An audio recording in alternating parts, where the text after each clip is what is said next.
प्यारे बच्चों, आशा करती हूँ कि आप सब अपने घरों में स्वस्थ व सुरक्षित होंगे और आप सब ने अपना ग्रीष्मकालीन गृह कार्य भी पूर्ण कर लिया होगा। अब मैं आगे का पाठ्यक्रम आरंभ करने जा रही हूँ, जिसमें हम काव्य खंड के अंतर्गत कवि सूर्यकांत त्रिपाठी निराला द्वारा रचित उत्साह तथा अट नहीं रही है कविता का भावार्थ समझेंगे। सर्वप्रथम मैं आपको सूर्यकांत त्रिपाठी निराला के जीवन परिचय से संबंधित जानकारी दूंगी, जो कि छायावाद के प्रमुख आधार स्तंभ हैं।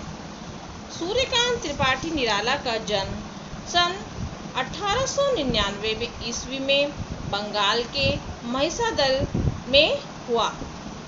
1899 अर्थात 1899। निराला की औपचारिक शिक्षा 9वीं तक महिसादल में ही हुई। उन्होंने 100 अध्याय से यानी कि अपने आप से संस्कृत, बांग्ला और अंग्रेजी का ज्ञान अर्जित किया। वे संगीत और दर्शन शास्त्र के भी गहरे अध्येता थे, यानी कि गहरे क्या थे? जानकारी रखने वाले थे। रामकृष्ण परमहंस और विवेकानंद की विचारधारा ने उन पर विशेष प्रभाव डाला। निराला का पारिवारिक जीवन बहुत ही दुखों और संघर्षों से भरा था। आत्मीय जनों के असामयिक निधन से, आत्मीय माने जो उनके सगे संबंधी थे, असामयिक यानी कि अचानक निधन से उन्हें भीतर तक तोड़ दिया। साहित्यिक मोर्चे पर भी उन्होंने अनवरत संघर्ष किया, अर्थात अनवरत माने लगातार, और सन 1961 में उनका देहांत हो गया। उनकी प्रमुख काव्य रचनाएं हैं अनामिका, परिमल, गीतिका, कुकुरमुत्ता और नए पत्ते। उपन्यास, कहानी, आलोचना और निबंध लेखन में भी उनकी ख्याति अविस्मरणीय है। ख्याति माने प्रसिद्धि। निराला रचनावली के 8 खंडों में उनका संपूर्ण साहित्य प्रकाशित है। निराला जो थे विस्तृत सरोकारों के कवि हैं। दार्शनिकता, विद्रोह, क्रांति, प्रेम की तरलता और प्रकृति का विराट तथा उदात्त चित्र उनकी रचनाओं में उपस्थित है। उनके विद्रोही स्वभाव ने कविता के भाव जगत और शिल्प जगत में नए प्रयोगों को संभव किया। छायावादी रचनाकारों में उन्होंने सबसे पहले मुक्त छंद का प्रयोग किया। शोषित, उपेक्षित, पीड़ित और प्रताड़ित जन के प्रति उनकी कविता में जहाँ गहरी सहानुभूति का भाव मिलता है, वहीं शोषक वर्ग और सत्ता के प्रति प्रचंड प्रतिकार यानी कि क्रोध का भाव भी दर्शाता है। इस प्रकार उन्होंने उत्साह कविता के माध्यम से एक ओर तो लोगों की आकांक्षा यानी कि इच्छाओं को पूरा करने वाला बताया है, और दूसरी ओर उन्हें विध्वंस, ध्वस्त, नष्ट, नाश, विप्लव, विद्रोह और क्रांति चेतना के प्रतीक के रूप में बताया है। कवि जो निराला जी हैं, वो इस कविता के माध्यम से सामाजिक क्रांति और बदलाव लाना चाहते हैं। यह कविता एक आह्वान गीत है। अट नहीं रही है कविता में कवि ने फागुन के सौंदर्य और उल्लास को दर्शाया है। फागुन मास की शोभा संपूर्ण वातावरण में बिखरी हुई है। सर्वप्रथम मैं बादलों के बारे में आपको थोड़ी सी जानकारी देना चाहूँगी कि अर्थात जो बादल हैं, उन्होंने उसको क्रांति के सूचक के रूप में प्रस्तुत किया है। आपने देखा होगा कभी भी कोई क्रांति, कोई बदलाव हम चाहते हैं, तो जैसे हम कहते हैं कि सामान्य रिमझिम बरसने अर्थात कोमल या मृदु भावों से नहीं आती। जो क्रांति आती है, उसके लिए गरजने व विध्वंस की आवश्यकता होती है। इसलिए कवि जो है नव सृष्टि के निर्माण में के लिए बादलों को गरजने के लिए कहता है। क्या कहता है? गरजने के लिए कहता है, क्योंकि सामान्य बारिश होने से हम अपने जीवन में बदलाव नहीं ला सकते, अपनी सृष्टि के निर्माण में एक नई क्रांति को उत्पन्न नहीं कर सकते। इसीलिए उन्होंने बादल को गरजने के लिए क्या किया है, संबोधित किया है। तो अब मैं आपको कविता का भावार्थ समझाने जा रही हूँ। तो सबसे पहले मैं कविता पढ़ती हूँ, उसके कठिन शब्दों का अर्थ समझाते हुए मैं आपको कविता का भावार्थ समझाऊंगी। बादल गरजो, घेर घेर घोर गगन, धाराधर ओर, ललित ललित काले घुंघराले, बाल कल्प नासे पाले, विद्युत छवि उर्मे कवि नवजीवन वाले, ब्रज छिपा नूतन कविता फिर भर दो बादल गरजो। घोर माने भयंकर, गगन आसमान, धाराधर बादल, ललित सुंदर, विद्युत माने बिजली, छवि माने शोभा, उर माने हृदय, नवजीवन माने नया जीवन, ब्रज माने कठोर और नूतन माने नई।